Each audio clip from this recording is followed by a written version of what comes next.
Hi guys, I'm just another guy named James, and today I'm going to be talking about the second DC crossover.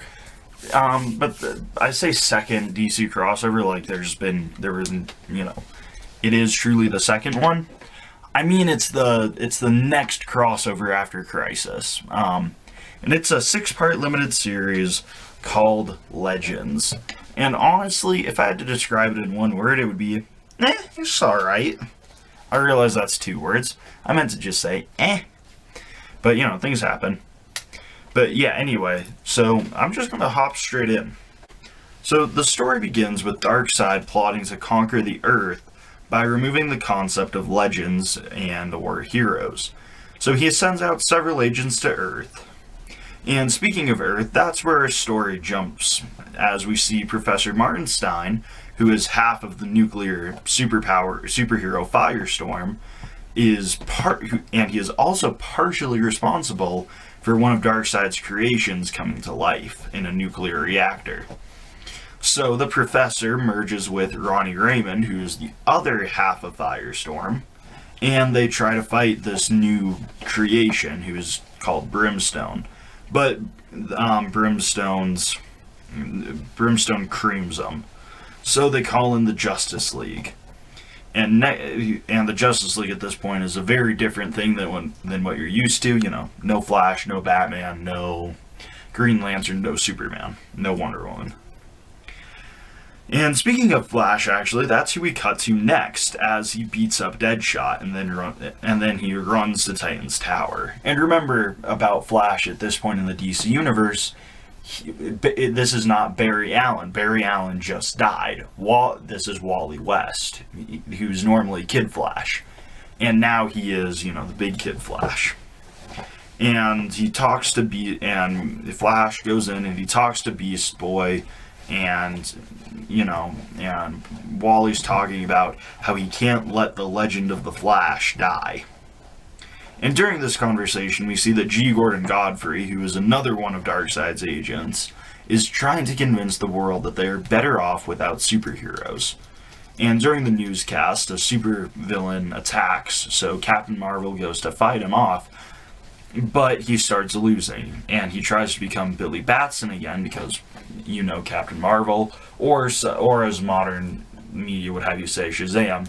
When he says the word Shazam, a lightning bolt strikes him and he becomes Captain Marvel. And he says it again and he becomes Billy Batson. So, but yeah, he starts losing and he becomes Billy Batson again. But the lightning strikes the supervillain and the supervillain blows up and he dies.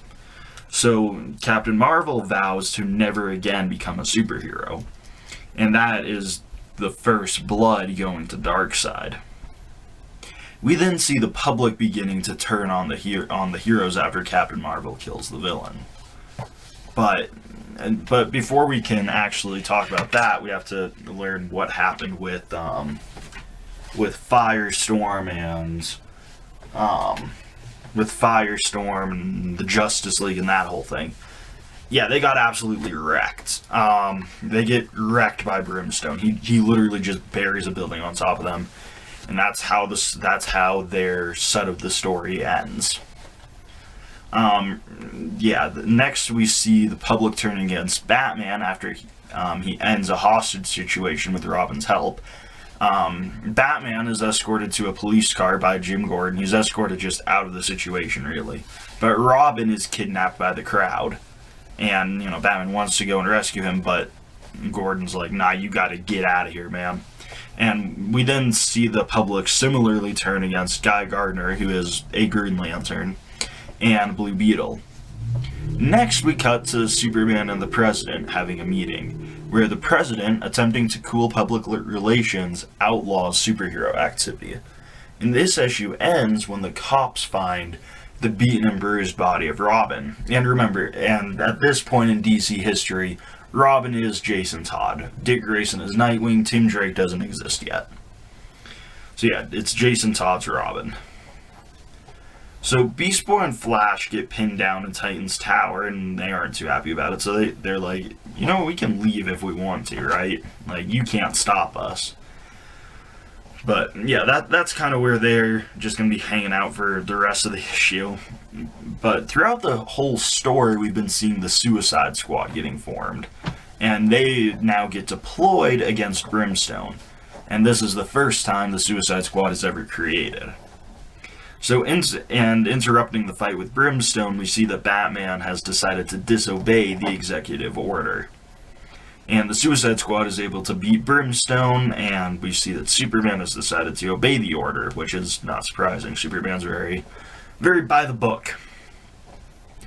And Phantom Stranger, who's been, philosophically debating Darkseid about the purpose of heroes and legends and mythology and all these things, asserts that children will always believe in the heroes. So Darkseid's like, well, screw that, and they, kids can't believe in them if they're dead. And he sends these giant metal dogs to Earth to kill the heroes. And in this next issue, we see that the world is getting worse without the superheroes, which is not surprising. You have increased crime and, more supervillain activity, obviously, because there's no real way the cops can stop supervillains. You can destroy the world, super easy. And we see that a bunch of heroes have decided to disobey the executive order. Black Canary, Batman, Flash, Beast Boy, Blue Beetle, Green Lantern, they've all chosen to disobey the order. And Dr. Fate dons his helmet for the first time in a while, and he joins the fight. And Flash and Beast Boy are the first to confront the Warhounds. Okay, and throughout the story, we've been seeing Billy Batson, he's afraid to become Captain Marvel again, so he's running around with this little girl. And, a girl his age or whatever. But they're hanging out together, and but his friend is injured in the riots in the streets. So Billy becomes Captain Marvel again, and is recruited by Dr. Fate, and so are all the other heroes. And they confront G. Gordon Godfrey, who is about to execute Captain Boomerang in the middle of a public street, by the way. And remember, G. Gordon Godfrey he's basically a newscaster. He's not even really a newscaster. He's a 15-minute of fame celebrity, and the people are willing to let him execute someone. So yeah, that's pretty not good. But yeah, Robin also decides that he has to help, even though, he's all beaten and broken, and he's like on crutches and his legs are broken. But yeah, Martian Manhunter joins the assembled heroes, and they start to fight the Warhounds. The Warhounds are the giant metal dogs that I mentioned earlier. And they're really machines with people in them, so that all the heroes can't just absolutely destroy them. They have to have people in them, otherwise there would be no challenge. So, and Godfrey also unleashes the parademons against the heroes. And this is important because it clues the heroes in, especially, it clues Superman in, that Godfrey is an agent of Darkseid. Yeah, and Wonder Woman also joins the heroes in their fight, and this is her first post-crisis appearance. The heroes are able to beat back all of the parademons and the Warhounds and everything, but the people are still against them, until Robin and a gang of children are able to cool tensions. But Godfrey slips up massively when he slaps Captain Marvel's little friend across the face. And that kind of snaps all of the people out of it, and they all turn against him. They're like, "Whoa, what's this guy doing? We're listening to this guy who beats children in his spare time. That's what he thinks is a good time. What the heck, man?" And Godfrey tries to put on the helmet of fate, but his brain gets deep fried. So that's the situation de-escalated. Godfrey fries his brain with the helmet of fate, and that's kind of all she wrote. The president rescinds his executive order, and Dr. Fate, Black Canary, Batman, Martian Manhunter, Guy Gardner, and Captain Marvel decide to become a new version of the Justice League. Because, spoiler alert, the old one disbanded throughout the course of the story. So yeah, that's kind of been, that's the story. you heard it's fine. Like, it's not good. Saying it's not good is wrong. It's not great. It's not like a must-read story if you like DC Comics. I wouldn't even say you have to read it at all. It's just okay. One major complaint that I do have about it is it doesn't resolve anything. Like, it's fully removable from the canon of the DC universe. Because, like, the most significant thing that comes from it is Wonder Woman rejoining the DC universe and her meeting Superman and all of that, but that's really not important. But the Justice League, the new Justice League, you would argue, oh, that's important. But you don't need a whole limited series to justify why a bunch of people who make sense to be in the Justice League and who historically have been in the Justice League are now the Justice League. Like, you just didn't need this story for that purpose. And the parts of the story that I did want more of, like Firestorm and the old Justice League against Brimstone, I wanted that to be this really long, fleshed out fight, and it's barely even half a page. And it's just a disappointing story in so many ways like that. And, Firestorm drops off the face of the earth halfway through the story, and you have to read his comic to figure out what's going on with him. And, I didn't bring it up in the body of the video, but yeah, Darkseid says he has a special plan for Superman, but we never see what it really is. And there was just so many, like, little the Justice League gets disbanded. We never, unless you were reading Justice League at the time, which hardly anyone was, you would never know why or how. And I'll make a separate video about the end of the Justice League at some other point, but right now it's just kind of a frustrating story because it leaves you with so many questions, but not in a good way. And okay. So the main benefit to the story is the whole thing is drawn by John Byrne.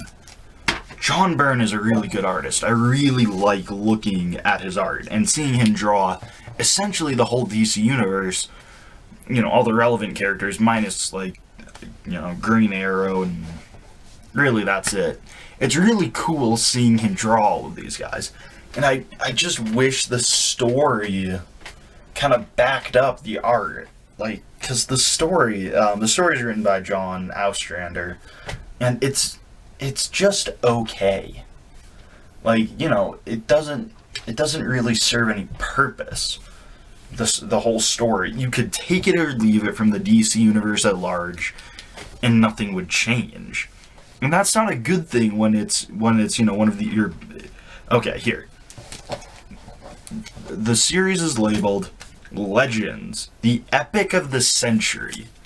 Tell me, listening to this story, do you think it is the Epic of the Century? Because I don't, and I just think that it could have been a lot better if the story mattered to the DC universe. Like Crisis or 0 Hour or Final Night. All of those are other DC crossovers. And I even think Crisis is better than this story. And Crisis is a story that I have my share of issues with.